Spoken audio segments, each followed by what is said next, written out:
Through some misfortune, when his father died in 1888, Ronald McDonald ultimately found his running fortune. He was 14 at the time. A couple of years later, as there were few opportunities for employment in Antigonish, Nova Scotia, his family moved to New England to live with his mother's relative. The McDonald family joined many other Nova Scotians to seek a better life in the United States.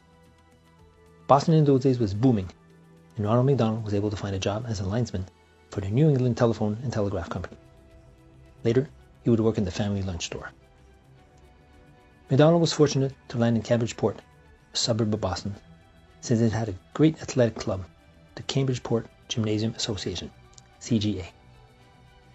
In 1895, McDonald joined his brother Alexander in the club. The club was not as big as the venerable Boston Athletics Association, the BAA, but it still had a strong roster of athletes.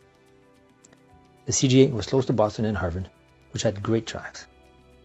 Moreover, in those days, Boston dominated the track and field world, so the CGA had great competition to test their athletes.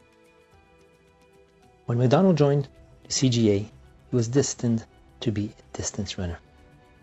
Under CGA coaching, he won his first race in July 1896, a 1-mile handicap race in Newton, Massachusetts.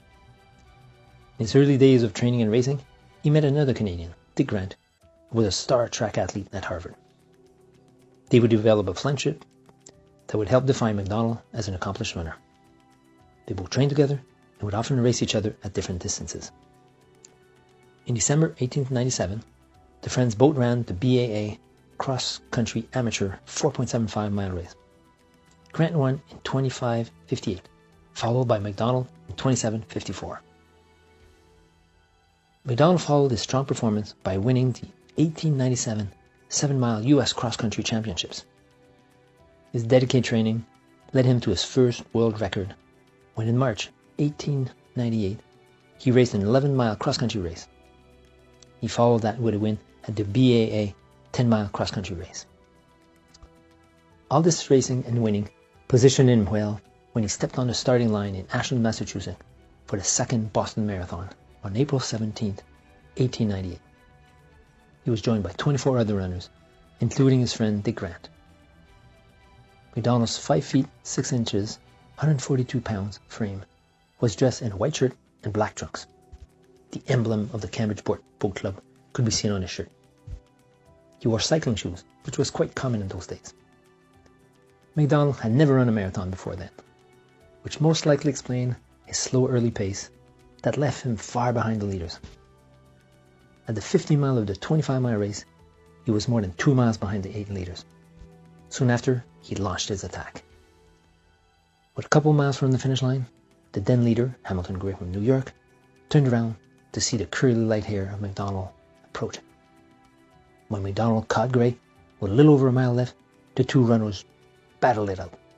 Slowly, the Canadian put some distance on his rival. By the time he reached the BAA clubhouse, where the finish line was, he had gained 3 minutes on Gray and broken the Boston Marathon course record by 13 minutes, finishing in a time of 2 hours 42 minutes, 0 seconds for the 25-mile distance. All of this without taking water. Spectators of the finish line celebrated his victory by raising him above his shoulders. After his tremendous success in Boston, McDonald continued training and enrolled at Boston College, where they had great training facilities. He also had some bitter disappointments over the next few years, however. For the 1900 Olympic Games in Paris, McDonald represented Canada, but he joined the American team in their travels across the sea by ship, as Canada did not send a team. McDonald was one of 8 runners in the Olympic marathon.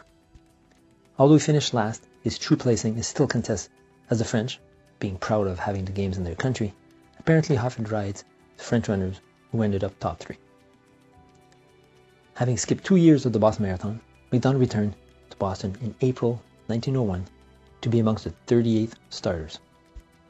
McDonald was confident of his abilities, having predicted since seeing Jack Caffrey from Canada win the previous year that he could break the course record set in 1900. He had not trained for the marathon the previous years, but he was ready now. The betting odds, however, were on Caffrey.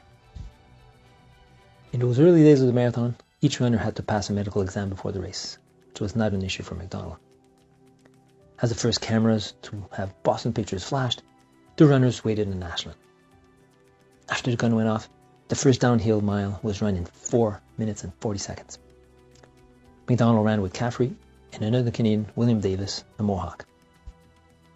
But halfway point at Wellesley, the order had changed and Fred Hewson, another Canadian, who had finished third the previous year, was leading the race. Caffrey took the charge and passed Hewson.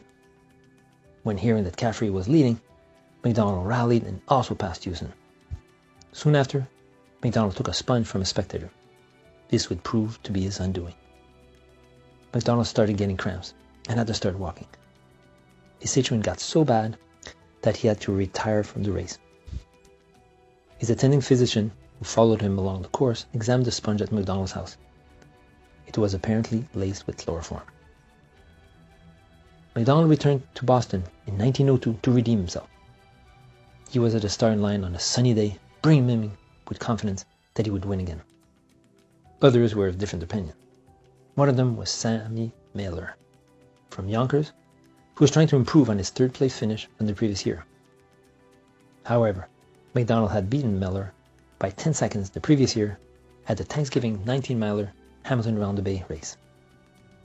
Jack Caffrey, now a two-time winner from 1900 and 1901, was also planning on winning. Fortunately for him, he retired at the starting line, leaving the race open between McDonald and Miller. The two runners ran together the first 12 miles, each testing the mettle of the other with surges. At the halfway mark, McDonald slowed and indicated to his supporter that his stomach was causing difficulties. He then began to walk. When he got caught by John Lorden, the Irish champion and a Cambridgeport colleague who would win the Boston Marathon in 1903, he started running with his confident stride. By the 17th mile, unfortunately, McDonald was broken by Lorden and retired from the race. McDonald would not return to run the Boston Marathon, although he was a handler for another runner in 1905. McDonald's lack of further success in Boston was counterbalanced by some awesome performances. He returned to Nova Scotia in 1901 when he enrolled in St. Francis Xavier University. During the next couple of years, he broke the Canadian record in the 3-mile and the 5-mile. In an indoor race, he set a world record for the mile, although this was never ratified. In 1903, McDonald beat Larry Brignola, in the 1899 Boston Marathon winner, in a 5-mile race. Over the course of his running career, McDonald would win over 130 running prizes. Not only was McDonald a great runner, but he was also heavily involved in the sports organization. In 1902, he organized the first indoor sports meet in Eastern Canada. He even participated in a 3-mile race at that meet, defeating John Lorden. His time of 15:38 was a new Canadian indoor record. He also wrote a book, How to Train and Win a Marathon Race. He won his last marathon in 1909 in St. John's, Newfoundland, when he beat Lorden on an indoor track in a time of 3 hours, 7 minutes and 50 seconds for the 25-mile distance. As he was producing impressive performances, he studied medicine at the University of Antigonish, followed by a degree from Tufts University in Medford outside of Boston. He also spent some time at Harvard. His first medical practice was in Newfoundland, where he spent 30 years, where he married and fathered 5 children. He would then move back to Antigonish, Nova Scotia to finish his medical practice and retire. His final years were not as healthy as his younger days, as he suffered from diabetes.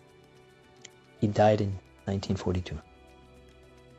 In recognition of his tremendous accomplishments in running and making Nova Scotians proud, Ronald McDonald was inducted in the Nova Scotia Sports Hall of Fame in 1979.